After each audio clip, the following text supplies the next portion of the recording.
sobre a perdição da alma.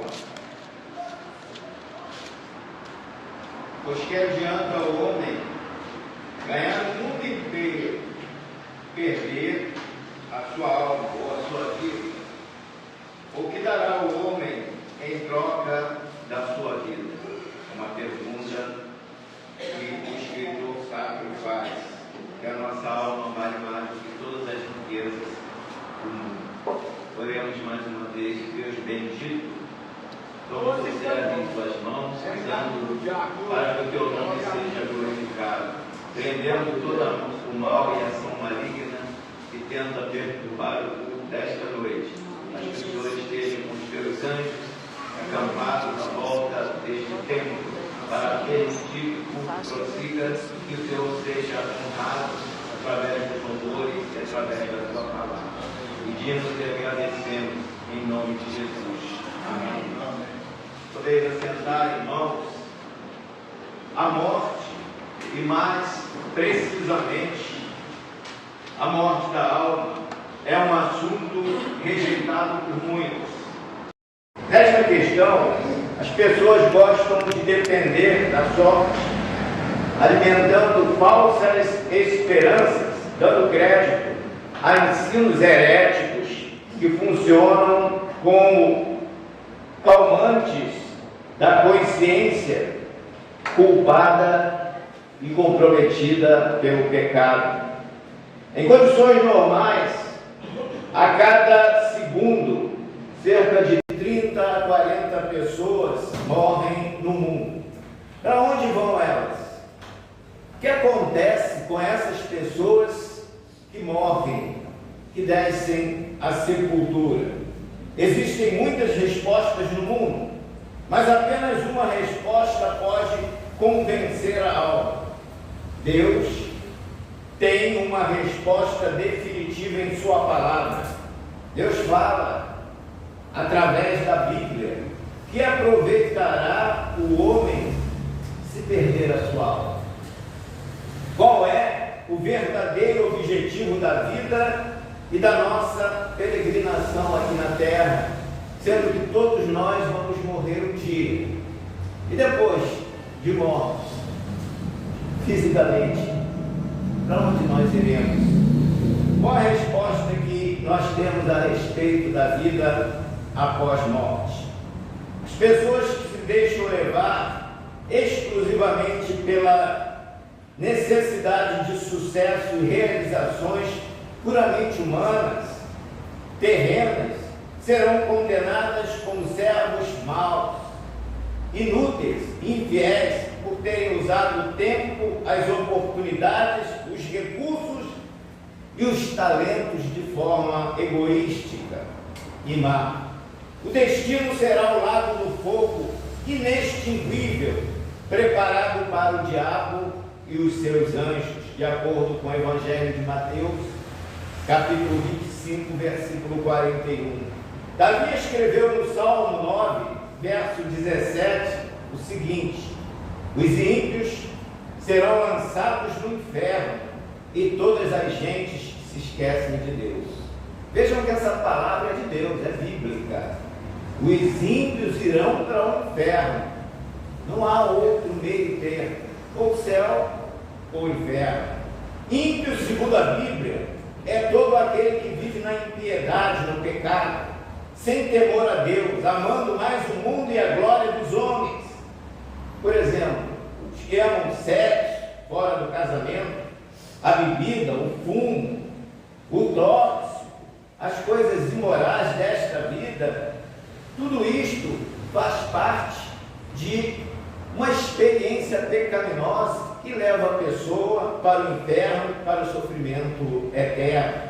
E a Bíblia adverte a essas pessoas para que elas fujam do pecado e busquem a Deus, porque só com Deus, através de Cristo, elas poderão ter as portas do inferno, do céu, abertas para a salvação eterna.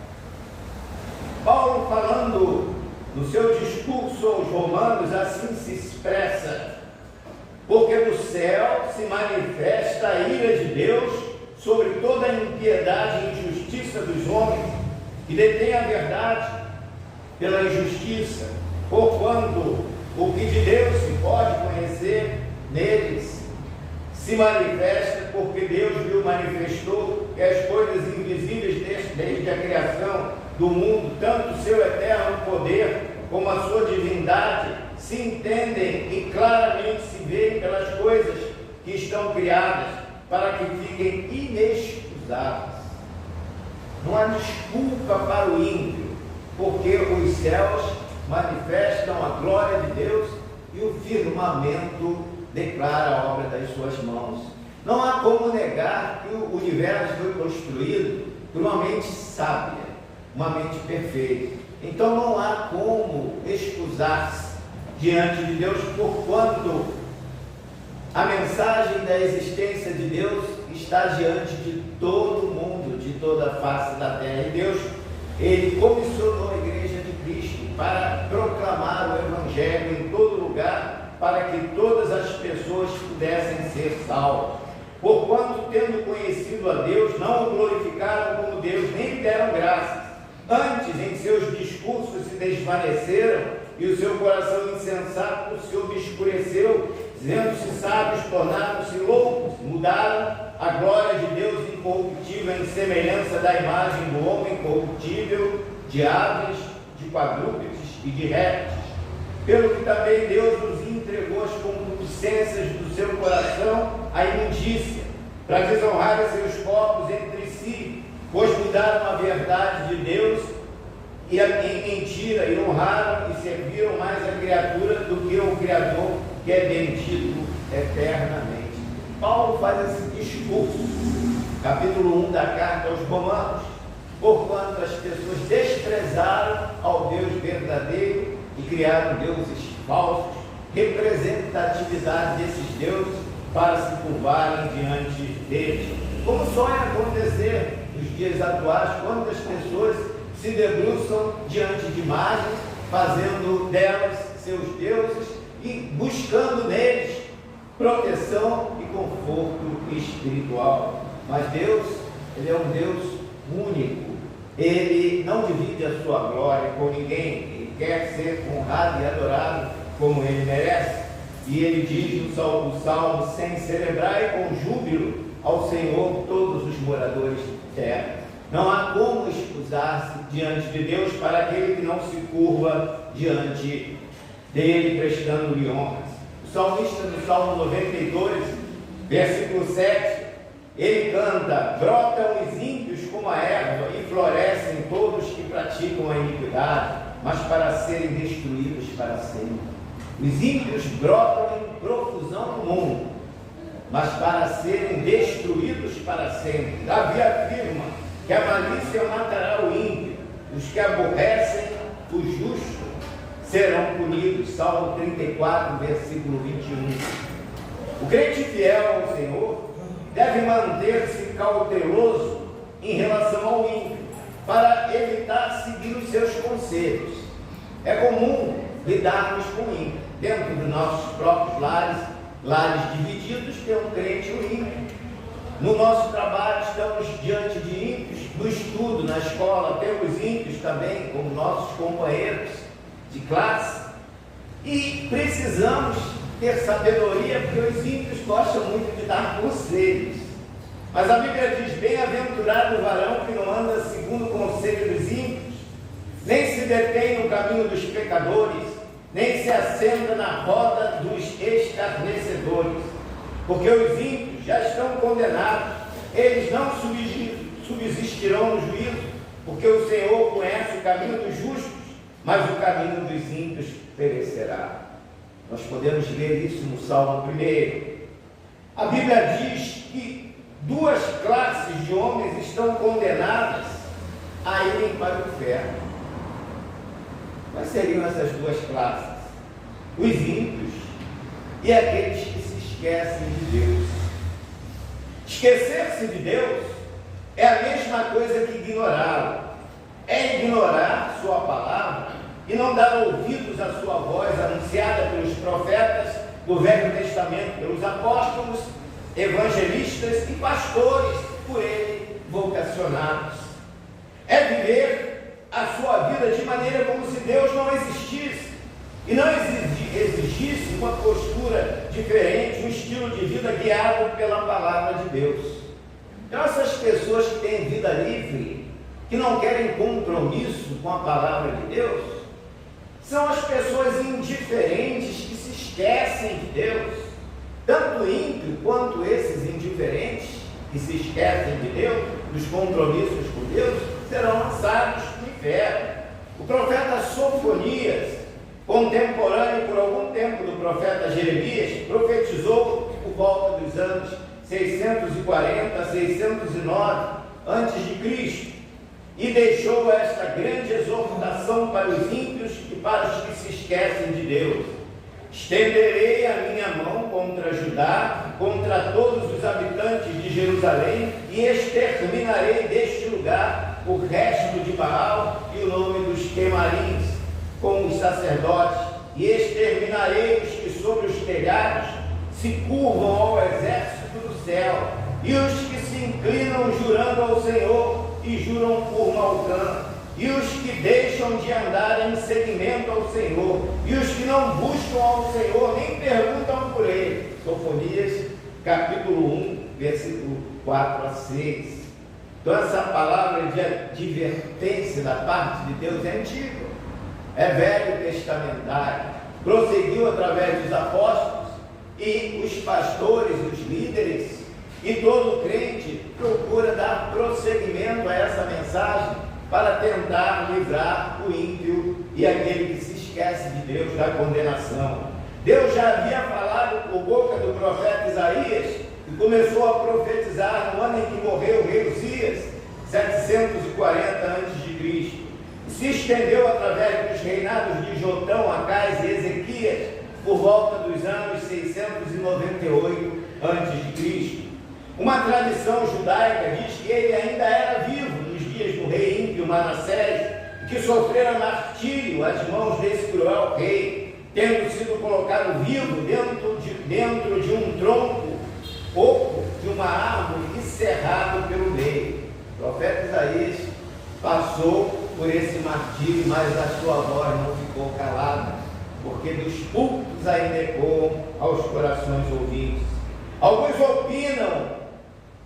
opinam que Hebreus capítulo 11, verso 37, faz referência a essa tradição, a voz do profeta Isaías, que ecoa nos nossos ouvidos: lavai-vos, purificai-vos, tirai a maldade dos vossos atos diante dos meus olhos, cessai de fazer o mal, aprendei a fazer o bem, praticai o que é reto, ajudai o oprimido, fazei justiça ao órfão, tratai da causa das viúvas. Vinde então e arguí-me, diz o Senhor, ainda que os vossos pecados sejam como a escarlata, eles se tornarão brancos como a neve, ainda que sejam vermelhos como o carmesim, tornar-se-ão como a branca lã. Isaías capítulo 1, versos 16 a 18.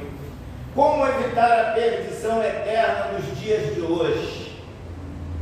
Entregando a vida por inteiro a Jesus, essa é a resposta. Em Mateus capítulo 16, versículo 25 está escrito: porque aquele que quiser salvar a sua vida, perdê-la-á. Quem perder a sua vida por amor de mim, achá-la-á. Após a entrega da sua vida a Jesus, você terá que viver a partir daí como fiel discípulo, tomando a sua cruz, que representa a identidade total como um cristianismo, renunciando o eu próprio, que é o mesmo que negar-se a si mesmo, abandonando tudo aquilo que atrapalha a caminhada cristã. A Bíblia diz: portanto, nós também, que estamos rodeados de uma tão grande nuvem de testemunhas, deixemos todo o embaraço e o pecado que tão de perto nos rodeia, corramos com paciência a carreira que nos está proposta. Hebreus capítulo 12, versículo 11. Discipulado ainda inclui a perseverança. Siga-me é a ordem de Jesus. mas o seu discípulo verdadeiro é o que segue até o fim, como escreveu João à igreja de Esmirna. Ser fiel até a morte e dar-te-ei a coroa da vida. Apocalipse, capítulo 2, versículo 10. Somente a morte substitutiva de Jesus no Calvário é a garantia de salvação e resgate da nossa alma. Em Atos capítulo 4, versículo 12 está escrito: e em nenhum outro há salvação, porque também debaixo do céu nenhum outro nome é dado entre os homens pelo qual devamos ser salvos. No verso 26 deste capítulo 16 de Mateus, Jesus faz a pergunta: que dará o homem em troca da sua alma? O que o homem terá para oferecer a Deus depois que morrer? Absolutamente nada. Pois é a nossa vida hoje que o Senhor deseja, a fim de nos transformar de maneira progressiva na imagem de Cristo. O apóstolo Paulo, escrevendo aos Coríntios, em sua segunda carta, capítulo 3, verso 18, esclarece: mas todos nós com cara descoberta, refletindo como um espelho a glória do Senhor, somos transformados de glória em glória, na mesma imagem, como pelo Espírito do Senhor. Não existe nenhum meio de mudar o destino após a morte. Nada, nem ninguém pode fazer algo que transfira a alma de alguém do inferno para o céu. O Salmo 49, versos 7 e 8 diz que não há dinheiro no mundo que pague o resgate da alma. E na carta aos Hebreus, no capítulo 9, versículo 27, a Bíblia diz que após a morte vem o juízo e o falecido fica sob controle divino. Veja, não existe reencarnação. Morreu, vem em seguida o juízo. E a Bíblia diz que quando o homem morre, ele vai diretamente à presença de Deus, ou então vai diretamente para o inferno. Não há purgatório, não existe lugar meio termo para permitir que depois da morte a pessoa possa ser beneficiada. Portanto, é inútil.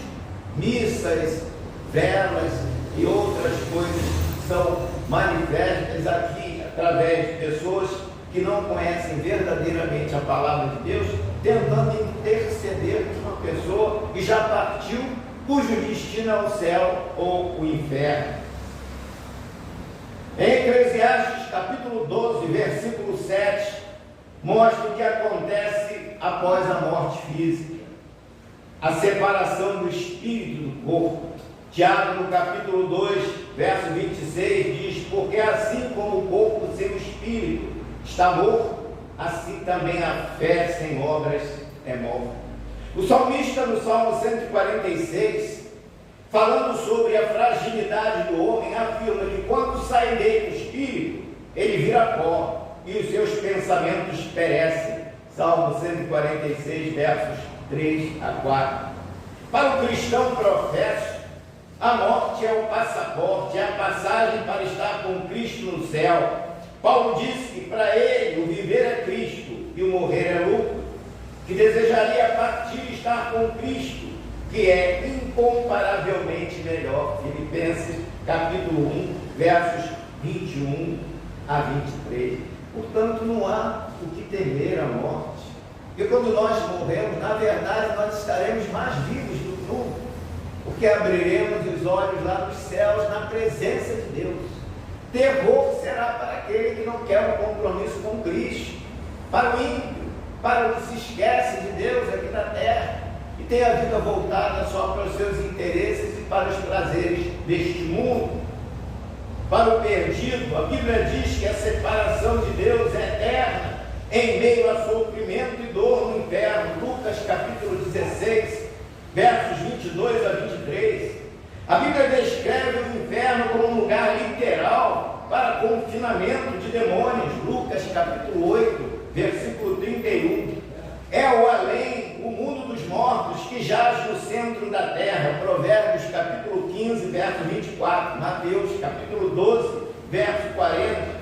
E que um dia será lançado para dentro do lago do fogo. Apocalipse capítulo 20, versículo 14. Lugar de choro e ranger de dentes, Mateus capítulo 13, versículo 50, de trevas profundas, de fogo inextinguível e vermes malignos. Marcos capítulo 9, versículos 44 e 45. O Novo Testamento revela que o inferno é o lugar final dos condenados no juízo de Deus. Mateus capítulo 25, versos 41 a 46.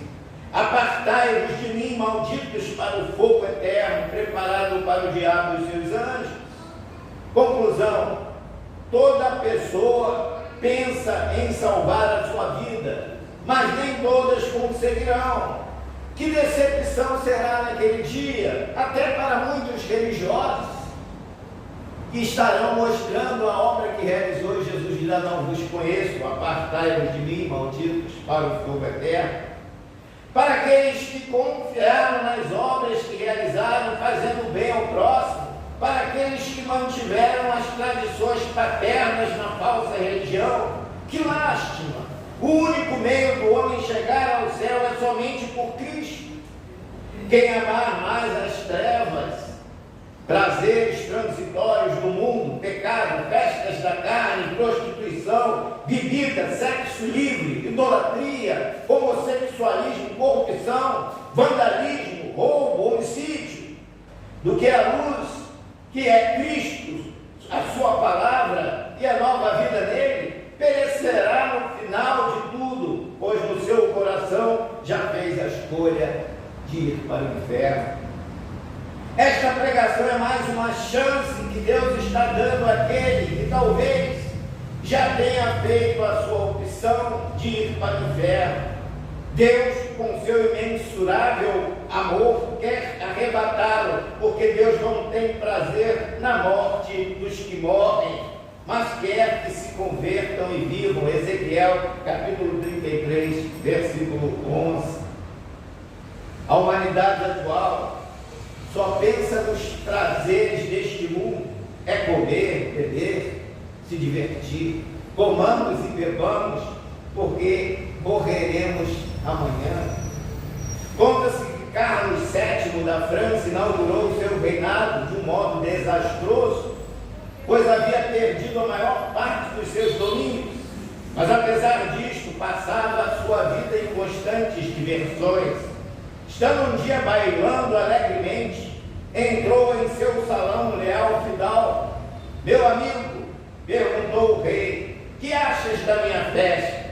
Respondeu o nobre, não é possível se perder um reino de maneira mais divertida.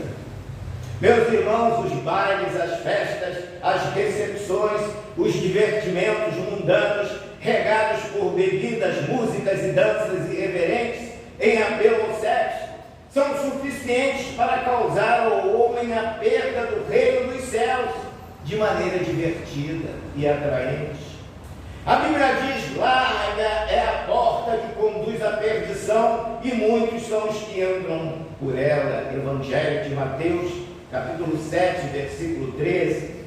Em um dia de intensa nevasca, um índio apavorado vagueava sem rumo pela floresta. Um caçador aproximou-se dele e perguntou-lhe: você está perdido? O índio respondeu: não, índio não perdido, tenda perdida. Como semelhante a esse índio, tem sido muitos homens que não aceitam que estão perdidos e pensam que poderão ser salvos sem um encontro com Jesus em vida. Nada mais se pode fazer por quem já morreu. Pense nisto: onde passarás a sua eternidade? No céu ou no inferno? Que aproveita o homem ganhar o mundo inteiro, ser rico e desfrutar de todas as benesses que o dinheiro proporciona, mas depois de terminar a sua vida, ir pobre para as profundezas do inferno e viver eternamente em sofrimento. É importante fazer a escolha nesse momento de viver aqui para servir a Deus e garantir uma vida de completa felicidade lá no céu, fugindo do inferno, lugar de sofrimento das nossas almas. Que Deus assim nos abençoe.